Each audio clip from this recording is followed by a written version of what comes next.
शास्त्र का जो मैं थोड़ा सा संक्षेप में सुनाऊंगा, इसमें बहुत विस्तृत है। वेदांत दर्शन और सांख्य शास्त्र लगभग मिलता जुलता है। उसमें प्रकृति और पुरुष की प्रधानता है, इसमें आत्मा और माया की चर्चा है, लगभग एक जैसा है। तो उनके चले जाने के बाद एक दिन देवहूति ने कपिल भगवान से प्रश्न किया। उन्हें भी पता था कि ये पुत्र मेरा जो है पुत्र बनके ही आया है, लेकिन वास्तव में ये श्री हरि का ही रूप है। परमात्मा ही मेरे घर में एक रूप से आए हुए हैं।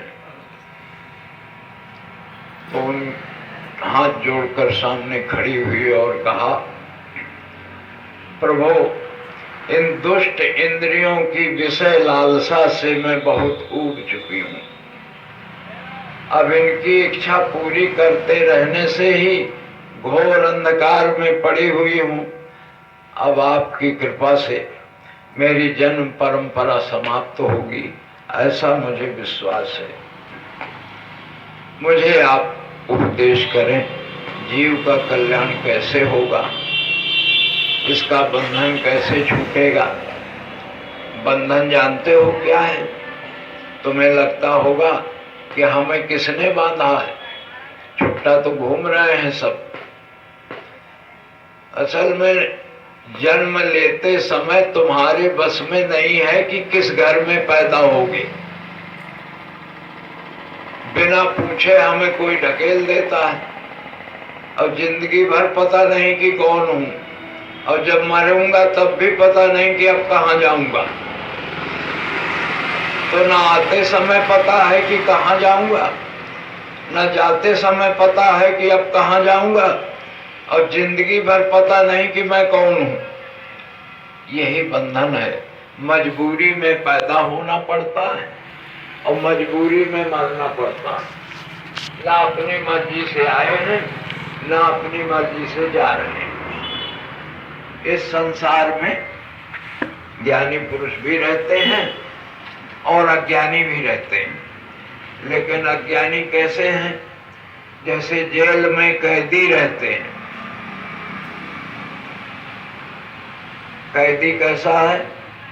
वो ना तो अपनी मर्जी से आया है, जो बंद है वहां, ना तो वो अपनी मर्जी से आए हैं, ना अपनी मर्जी से रह रहे हैं, ना अपनी मर्जी से निकल पाएंगे। लेकिन उसी जेल में जेलर साहब भी रहते हैं, पर वो अपनी मर्जी से आते हैं, ऑफिस में बैठ गए, अपनी मर्जी से बैठे हैं, और अपनी मर्जी से जब चाहेगा चले जाएंगे। ये ज्ञानी पुरुष हैं, मुक्त पुरुष हैं, इनको बंधन नहीं है। ये अधिकार तुम्हें भी है कि आप अपनी मर्जी से आ सको, जा सको। अज्ञान के कारण ही ऐसा लगता है। तो कपिल भगवान कह रहे हैं देवहूति से, चेता स्ववत्स बंधाय मुक्ताय चात्मनो मतम गुणेषु सक्तम बंधाय रतम वापंसु मुक्ताय। कहते हैं इस जीव के बंधन और मोक्ष का कारण मन ही है। मन अगर हमारे माफिक हो जाए तो सद्गति को देने वाला है, और अगर उल्टा हो तो दुर्गति को देने वाला है। इसी से बंधन होता है, इसी से मुक्ति होती है। यही एक ऐसी चाबी है कि इधर को घूम जाए तो ताला बंद हो जाएगा, इधर को घूम जाए तो ताला खुल जाएगा। ना शरीर को कुछ करना है, ना आत्मा को कुछ करना है, क्योंकि आत्मा करता है, भोगता है, निर्गुण है। इसको न पाप है, न पुण्य है, न कुछ है, इसके लिए कुछ नहीं करना। और शरीर जड़ है, इसका भी कोई दोष नहीं है। अब तुम साइकिल में कहीं जा रहे हो और रास्ता भटक के दूसरे गांव पहुंच गए, तो क्या साइकिल में नाराज हो? क्या साइकिल से? उसका क्या दोष है? जो उसको चला रहा है वो जाने। तो शरीर जड़ है, साधन है साइकिल की तरह।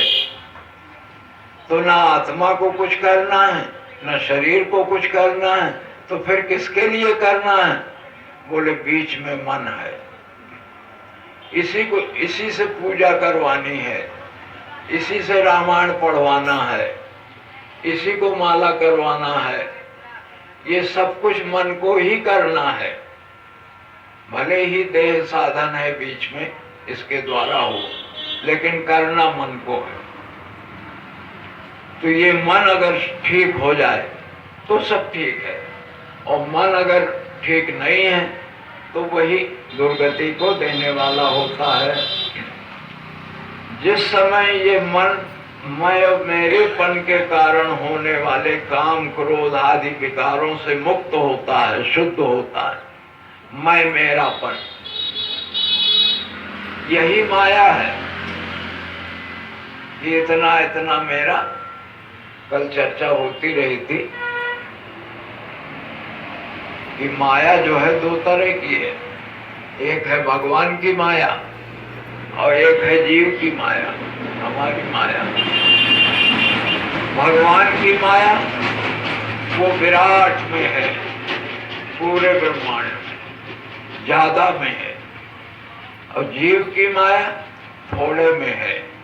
कितने में? मैं मोर तोर तय माया। जहां मैं का मेरे का संबंध है जितने दायरे में, उतने में ये जीव की माया है। मेरा घर, मेरे बच्चे, मेरी पत्नी, मेरे रिश्तेदार, मेरा गांव, बस इतने में। अब इतने में अगर कुछ होगा तो फिर हमें सुख दुख होगा, और भगवान की माया में कुछ होगा तो कोई सुख दुख नहीं होगा। अभी हमको पता चल जाए कि सहारनपुर में कोई ट्रेन में कट के मर गया, कुछ नहीं पढ़ लिया अखबार में, मर गया होगा, भगवान की माया में हुआ, उससे कोई दुख नहीं। और अगर पता चले मेरे घर का है कोई, तो फिर दुख होगा, क्योंकि मैं मेरे का संबंध जुड़ा है। तो जो दायरा हमने बना रखा है उसके भीतर जब कोई घटना होती है तो उससे सुख दुख पैदा होता है। उसी को गोस्वामी जी महाराज भी कहते हैं, एक दुष्ट अतिशय दुख रूपा, अजय बस जीव पराभव कूपा। और दूसरे को भगवान की माया को कहा, एक रचई जग गुण बस जाके, और प्रभु प्रेरित नहीं निज बलता के। ये भगवान की माया है जिसमें जगत के रचने का गुण तो है, लेकिन ताकत नहीं है, शरीर में सामर्थ्य नहीं है, शक्ति नहीं है। शक्ति तो और कहीं से मिल रही है, उसमें गुण जरूर है जगत के रचने का। पंखे में गुण जरूर है हवा देने का, लेकिन खुद ताकत नहीं है, बिजली चाहिए। प्रभु प्रेरित, विद्युत प्रेरित है, वो अगर नहीं मिलती है तो गुण जरूर है पर कुछ कर नहीं पाएगा, पंखा से कोई फायदा नहीं। इस तरह बल्ब में भी प्रकाश होने का गुण है, लेकिन विद्युत प्रेरित, अकेले नहीं। तो ये भगवान की माया, उसमें सुख दुख नहीं है। वो तो भगवती कहते हैं, जगदम्बा कहते हैं, वो तो सबका धारण पोषण कर रही है। लेकिन जीव की माया जो है, इसी में दुख है। हमने अपना बना रखा है जितने में, थोड़े दिन के लिए आकर बैठ गए और अपना समझ लिया। अभी देखो मैं आया हूँ तुम्हारे यहाँ, तुमने बढ़िया तखत डाल दिया है, गद्दे भी बिछाए हैं, वहाँ लेटता हूँ, तखत पड़ा है, गद्दा तकिया लगे हैं, पंखा लगा है, सब कुछ है, और मैं उनका इस्तेमाल भी करता हूँ।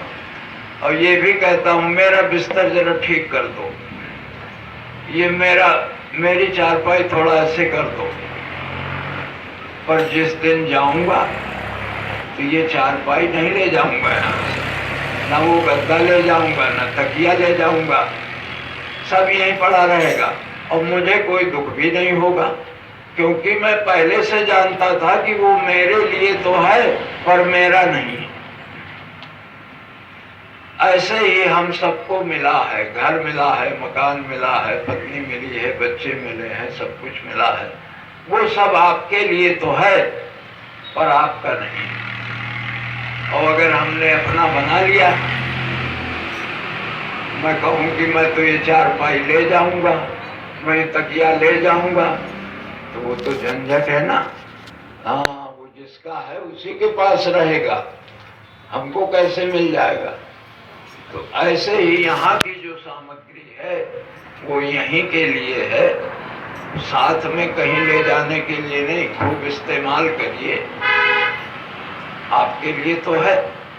सरकारी सीट है, जितनी देर बैठे हो बस में तो कह सकते हो मेरी सीट है, मेरी सीट है, पर भीतर भीतर जानते हो कि सरकारी है, मेरी नहीं है।